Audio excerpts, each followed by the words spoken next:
नमस्कार, जेप नेक्सस पर आपका स्वागत है। 20 सितंबर तक डीपीसी को लेकर आया है अपडेट, तो बने रहिए वीडियो के अंत तक। आपको पूरी सूचना देते हुए हमें हर्ष होगा। संगठन स्तर पर तेजी से प्रयास करने पर निकल कर आया है ये अपडेट। आप खुद ऑडियो सुनकर खुद तय करें कि डीपीसी कब तक हो सकती है। उससे पहले बता देता हूँ कि डीपीसी किस स्तर पर पेंडिंग है। शिक्षा विभाग की विभिन्न पदों के लिए नियमित और रिव्यू डीपीसी 9 सितंबर को राजस्थान लोक सेवा आयोग के सदस्य प्रोफेसर अयूब खान के पास पहुंच गई है। अयूब खान की अध्यक्षता में ही अंतिम पात्रता का अनुमोदन होने पर डीपीसी का रास्ता खुल पाएगा। वहीं कोटा संयुक्त निदेशक तेज कंवर से डीपीसी के बारे में पूछने पर बताया कि डीपीसी अभी प्रक्रियाधीन है। गौरतलब हो, मार्च में आपत्तियां मांगी गई थी, तब 7500 के आसपास आई थी। वहीं विलोपन व नामांकन, बेंचमार्क अंकन, संशोधन और दिव्यांगता अंकन, एपीआर एकत्रित व पूर्ण करने जैसे कार्य भी करवा लिया गया। ये सभी कार्य निदेशालय में 27 अगस्त 2024 तक कैंप लगाकर पूर्ण करा लिए गए हैं। उधर 2 से अधिक संतान के कारण 2002 से लेकर 2019-20 तक की डीपीसी प्रभावित हो रही थी। हाई कोर्ट ने 16 मार्च 2023 के आदेश पर रोक लगा दी है, जिस वजह से 500 से 1000 की संख्या में ही प्रभाव पड़ेगा। पर अस्थायी डीपीसी होने के कारण उनका भी खासा असर नहीं रहेगा, अर्थात काम सुचारू रूप से किया जा सकता है। अभी तक 2020-21 तक की ही कट ऑफ उपलब्ध है। आगे की डीपीसी प्रक्रिया का अभी भी इंतजार है। अब जानकारी के अनुसार शिक्षा विभाग जयपुर, कार्मिक विभाग जयपुर, आरपीसी अजमेर में अंतिम पात्रता का अनुमोदन होने के बाद तिथि तय होती है। इस कार्य के लिए हर संगठन स्तर पर अब प्रयास तेज हो गए हैं। राजस्थान प्राथमिक एवं माध्यमिक शिक्षक संघ के महेंद्र पांडे और विपिन शर्मा ने पत्र लिखकर सरकार को जल्दी डीपीसी करने के लिए कहा है। वहीं रेस्टा से भैरू राम ने सचिवालय, शिक्षा मंत्री के ओएसडी गुप्ता जी एवं निदेशक स्तर पर बातचीत कर बताया कि ये कार्य 20 सितंबर तक पूरा किया जा सकता है। निदेशक व राकेश कुमार धल्ला से बातचीत में अब 30 सितंबर तक सभी प्रकार की डीपीसी है वो पूर्ण होना सामने आया है। वहीं थर्ड ग्रेड डीपीसी के लिए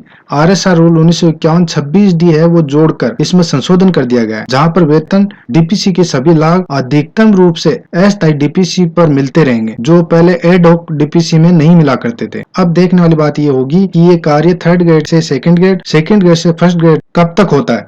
इसका हमें 20 सितंबर से 30 सितंबर तक इंतजार करना होगा। तो आपको ऑडियो सुना देते हैं। नमस्कार, मैं बेरूराम चौधरी, प्रदेश अध्यक्ष रेस्टा। साथियों, आज हम सचिवालय गए। सबसे पहले हमने मुख्य सचिव महोदय का पास बनाने के लिए कहा, तो उन्होंने कहा कि मुख्य सचिव महोदय आज है नहीं। तो सबसे पहले ये सोचा कि शिक्षा मंत्री महोदय से मिला जाए। जब हम मंत्रालय भवन में गए, उनके पीएस साहब से बात करी, तो उन्होंने कहा कि मंत्री जी 19 सितंबर तक जयपुर में है ही नहीं, आउट ऑफ स्टेशन है। तो उसके बाद हम कृष्ण कुणाल जी उनके ऑफिस गए। वहाँ भी पता चला कि आज वो छुट्टी पर हैं। उनके ऑफिस से पता किया कि जो हमने 2 सितंबर को जो संकुल पे धरना दिया था और उसके जो कागजी कार्रवाई, उसमें क्या कार्रवाई हुई, तो उन्होंने सोलंकी जी ने पूरा चेक किया और उन्होंने कहा शिक्षा ग्रुप 2 के अंदर आप जाइए और वहाँ पे पता कीजिए।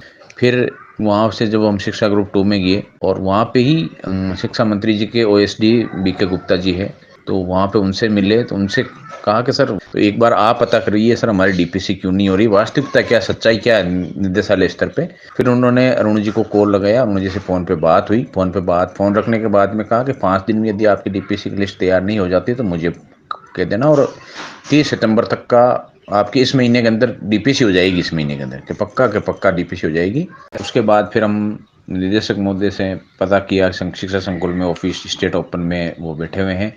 वहाँ पे हम आए और निदेशक महोदय को जब ये लेटर दिया कि भाई डीपीसी नहीं हो रही, तो सभी बिंदुओं पे बात हुई। उन्होंने कहा कौन देखता, हमने कहा राकेश कुमार जी ढल्ला जो है वो डीपीसी डीओ वो देखते, तो उनको ही कॉल किया निदेशक महोदय ने।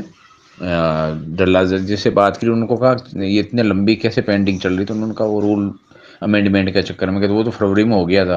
कि हाँ सर, आपत्तियाँ निस्तारित कर रहे थे, उसमें टाइम लग रहा है। कि इतना टाइम कैसे लग रहा है, आपत्तियाँ क्या किस स्टेज पे है, तो उन्होंने बताया लगभग सर आपत्तियाँ निस्तारित होगी। तो फिर उन्होंने कहा अच्छा स्थायी सूची जारी करनी है, तो उन्होंने कहा कि स्थायी सूची जारी नहीं करते, आरपीसी को प्रस्ताव देते हैं, वहीं से लिस्ट आती है। तो उन्होंने कहा नहीं, एक बार जो है स्थायी सूची जारी करनी चाहिए। तो उन्होंने कहा कि नहीं अभी तक तो नहीं करता है। तो डायरेक्टर साहब ने कहा कि बिल्कुल इस बार से शुरू कर दीजिए, और टारगेट है ना अपना 30 सितंबर तक के। हाँ, तो 30 तारीख, और कोई दिक्कत तो नहीं है। तो उन्होंने कहा कोई दिक्कत नहीं है सर, हो जाएगा काम 30 सितंबर तक। फिर दूसरी बात आई पद सृजन की, तो उन्होंने कहा ये राज्य सरकार के स्तर का कार्य है, तो वो करेंगे पद सृजन का काम। फिर उन्होंने कहा ठीक है।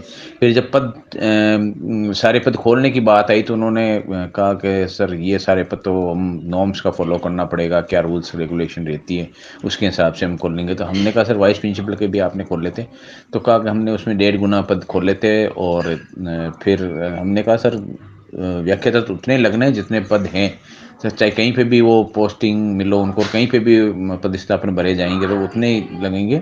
यदि सारे पद खोल दिए जाएंगे तो सभी जो कैटेगरी के लोग हैं, विकलांग है, विधवा है, महिलाएं हैं और सभी को फ़ायदा मिल जाएगा। जो जिस मेरिट से हैं उस सभी को फ़ायदा मिलेगा और सारे पद खोलो सर।